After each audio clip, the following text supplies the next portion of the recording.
చెప్పారుగా మన జీవితం చాలా బాగా మనం బాగా ఎదిగిపోయామంట, చెప్తున్నారు కదా వాళ్ళు అని మనం ఫీల్ అవుతాం.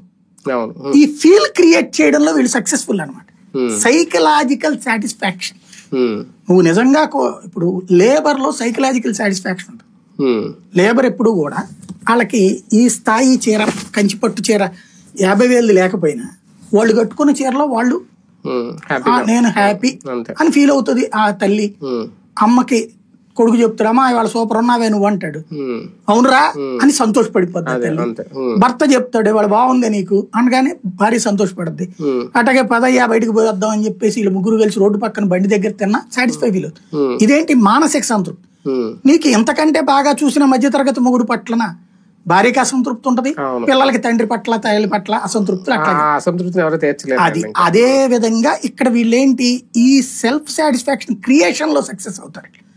Media, print media, electronic media, social media వీళ్ళ ద్వారా మౌత్ పబ్లిసిటీ, వీళ్ళందరూ అసలు వాళ్ళ జీవితం బాగుపడిపోయిందండి, వాళ్ళు ఏమిటండి అసలు ఎవరికండి ఆ రోజున ఏముందండి అరాచకం అండి.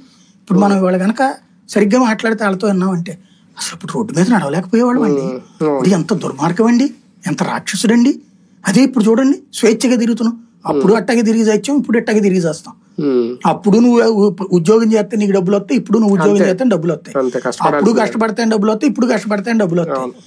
అదే సందర్భంలో అప్పుడు ఇచ్చిన సంక్షేమ పథకం ఏంటి, ఇప్పుడు ఇచ్చిన సంక్షేమ పథకం ఏంటి, లేదు అప్పుడు ఏం దక్కలేదని వీళ్ళు చెప్తారు, ఒప్పుకోవాలి. ఇప్పుడు